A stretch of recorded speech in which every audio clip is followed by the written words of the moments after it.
بسم اللہ الرحمن الرحیم.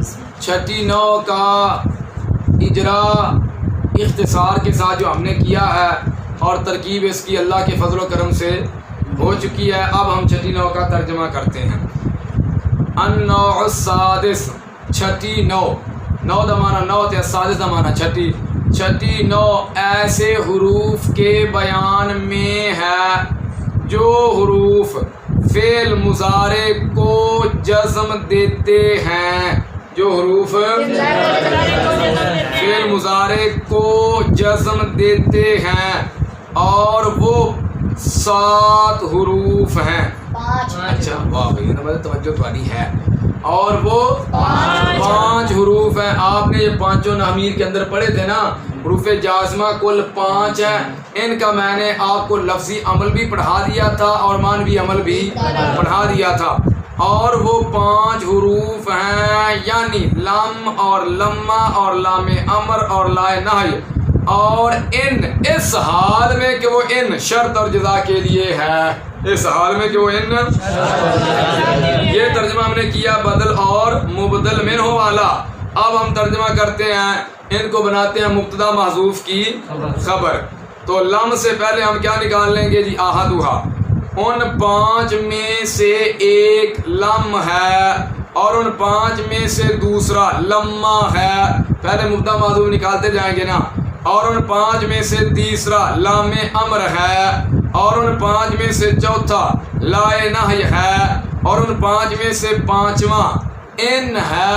اس حال میں کہ وہ ان شرط و جزا کے لیے ہے. آنی فعل معذوف کا مفعول بھی بنا کر ترجمہ کرتا ہوں جی. میں لم اور لما اور لام امر اور لائے نہی اور ان کو مراد لیتا ہوں اس حال میں کہ وہ ان شرط اور جزا کے لیے ہے. جی اب آگے تفسیر شروع ہو رہی ہے ان 5 حروف کی. پس لفظ لم مضارع کو ماضی منفی بنا دیتا ہے. لفظ لم بھائی آپ نے صرف کے اندر پڑھا تھا کہ نہیں؟ پڑھا تھا کہ نہیں؟ اس کو ماضی مانوی بھی کہتے ہیں. اور جب لام وغیرہ داخل ہو جائے تو مضارع کو کیا کہتے ہیں؟ ماضی مانوی بھی کہتے ہیں کہ نہیں؟ کہتے ہیں. وہی بات انہوں نے بیان کر دیا. بس لفظ لم مضارع کو ماضی منفی بنا دیتا ہے. لم کی مثال لم یضرب کی مثل میں ہے اس حال میں کہ وہ لم یضرب ما ضرب کے معنی میں ہے. آگے جی لما اور لما لم کی مثل ہے. لم کی مثل ہے. کیا مطلب؟ جس طرح لم فعل مضارع کو ماضی منفی بنا دیتا ہے لما بھی فعل مضارع کو ماضی منفی بنا دیتا ہے. لیکنہا سے لم کی نفی اور لما کی نفی کے درمیان فرق کو بیان کیا جا رہا ہے. یہ فرق میں نے آپ کو نحمیر میں بھی پڑھایا تھا، شاید آپ کو یاد ہو. ہے یاد کسی کو؟ لیکن وہ لما استغراق کے ساتھ خاص ہے اور لما لم کی مثل ہے لیکن وہ لما استغراق کے ساتھ مختص ہے. لیکنہ تو ماتن نے لم اور میرا دیکھو لم اور لما کی نفی کے درمیان فرق بیان کیا ہے. فرق یہ ہے کہ لما کی جو نفی ہے تمام زمانہ ماضی کو گفتگو کے زمانہ تک شامل ہوتی ہے. تمام زمانہ ماضی کو گفتگو کے زمانہ تک شامل ہوتی ہے اور لم کی نفی تمام زمانہ ماضی کو گفتگو کے زمانہ تک شامل نہیں ہوتی. آپ لوگ یہ بات نہیں کر سکتے ہو لما یضرب الاستاذ. آپ لوگ یہ قول نہیں کر سکتے کیونکہ آپ نے کئی مرتبہ مار کھائی ہے یا نہیں کھائی.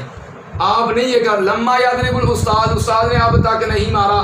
تو کیا مطلب؟ یعنی زمانہ ماضی میں جب سے آپ میرے پاس پڑھ رہے اس وقت سے لے کر اب تک جب آپ کلام کریں گے اس وقت تک میں نے آپ کو مارا نہیں. یہ قول آپ نہیں کر سکتے. لما کی نفی تمام زمانہ ماضی کو ایویں اتر ہے گفتگو کے زمانہ تک شامل ہوتی ہے, اور لم کی نفی تمام زمانہ ماضی کو گفتگو کے زمانہ تک شامل ہوتی ہے. بات سمجھ آ گئی. لما کی مثال لما یضرب زید یعنی ما ضرب زید فی شیء من الازمنۃ الماضیہ کی مثل میں ہے. اے لما یضرب زید اور معنی کیتا ہی ما ضرب زید فی شیء من الازمنۃ الماضیہ, یہ معنی کیا ہے. لما یضرب الاستاذ اس کا معنی کیا ما ضرب الاستاذ فی شیء من الازمنۃ الماضیہ, استاد نے زمانہ ماضی میں سے کسی زمانہ میں نہیں مارا. زمانہ ماضی میں ماضی 6 قسمیں پڑھی ہیں دیکھیں نہیں, ماضی مطلق, ماضی قریب, ماضی بعید, ماضی مطلق, ماضی قریب, ماضی بعید, یہ سارے بچ کے استاد مارے ہی کو نہیں, ہاتھ نہیں لایا. گل سمجھا گی بھائی؟ ہاں, یعنی ما ضرب زید زید نے زمانہ ماضی میں سے کسی زمانہ میں نہیں مارا, یہ معنی لما یضرب زیدن کا. اتنی بات سمجھ آ گئی. چلیں جی آگے, 2 ہو گیا. تیسرا لام امر, اور لام امر اور وہ لام امر فعل کو طلب کرنے کے لیے ہے. فعل کو طلب کرنے کے لیے آئے تسی تعریفاں وغیرہ صرف پڑھ چکے ہو. یا تو فاعل غائب سے, یا تو فاعل غائب سے, یا فاعل متکلم سے, یا فاعل متکلم سے, یا مفعول غائب سے, یا مفعول مخاطب سے, یا مفعول متکلم سے. اب درمیان میں یہ مثالیں جو ہیں یہ دیکھ لو جی. فاعل غائب کی مثال لیضرب کی مثال ہے, اور فاعل متکلم کی مثال لیضرب ولنضرب کی مثال میں ہے, اور مفعول غائب کی مثال بولو مفعول مخاطب کی مثال, مفعول متکلم کی مثال. آگے آگے جی لائے نہی, اور لائے نہی وہ لائے نہی لام امر کی ضد ہے. لام امر کی ضد ہے. کیا مطلب؟ یعنی فعل کو آپ کہتی ہیا ضمیر وہ مرجع لام امر, یعنی وہ لام امر فعل کو ترک کرنے کی طلب کے لیے ہے, یا تو فاعل غائب یا مخاطب یا متکلم سے. مثال دیکھ لو جی. لا یضرب ولا تضرب ولا اضرب ولا نضرب, اور ان, اور پانچواں ان ہے نا, اور ان, اور وہ ان 2 جملوں پر داخل ہوتا ہے. پہلا جملہ فعلیہ ہوتا ہے اور دوسرا جملہ تحقیق کبھی فعلیہ ہوتا ہے اور تحقیق کبھی اسمیہ ہوتا ہے. پہلے جملے کا نام شرط اور دوسرے جملے کا نام جزا رکھا جاتا ہے. یہاں سے ایک قاعدہ بیان کر دیا ہے. ان جو آپ نے پڑھا نا حروف جازمہ کے اندر ان شرطیہ, یہ 2 جملوں پر داخل ہوتا ہے. کتنے جملوں پر؟ 2 جملوں پر داخل ہوتا ہے.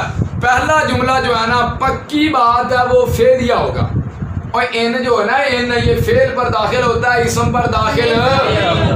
پہلا جملہ جو ہے فعلیہ ہوگا, اور دوسرا جملہ جس کو ہم نے جزا بنانا ہے وہ اسمیہ بھی ہو سکتا ہے. اور اگر آپ کو کہیں ان اسم پر داخل ہوا ہو نظر آ جائے تو وہاں پر فعل محذوف ہوگا. قرآن پاک میں آتا ہے ان احد من المشرکین استجارک, ہے نا, تو یہاں پر ان اسم پر داخل ہو گیا تو یہاں پر استجارہ کا فعل محذوف ہے. بہرحال بتانا یہ چاہتا ہوں جو ماتن نے بیان کیا ہے, ان جو ہے یہ 2 جملوں پر داخل ہوتا ہے, کتنے جملوں پر؟ دو جملوں پر داخل ہوتا ہے. پہلا جملہ فعلیہ ہوتا ہے, دوسرا جملہ کبھی فعلیہ ہوتا ہے کبھی اسمیہ ہوتا ہے, لیکن پہلا ہوگا کیا؟ فعلیہ ہوگا, کیونکہ ان فعل پر داخل ہوتا ہے, اسم پر داخل نہیں ہوتا. ترجمہ بھی آ گیا نا. پھر اگر تو پہلے جملے کو شرط کہتے ہیں اور دوسرے جملے کو جزا کہتے ہیں. پھر اگر شرط اور جزا یا اکیلی شرط فعل مضارع ہو تو, اور شرط اور جزا کے ترجمہ میں کیا آتا ہے؟ دو کا لفظ آتا ہے.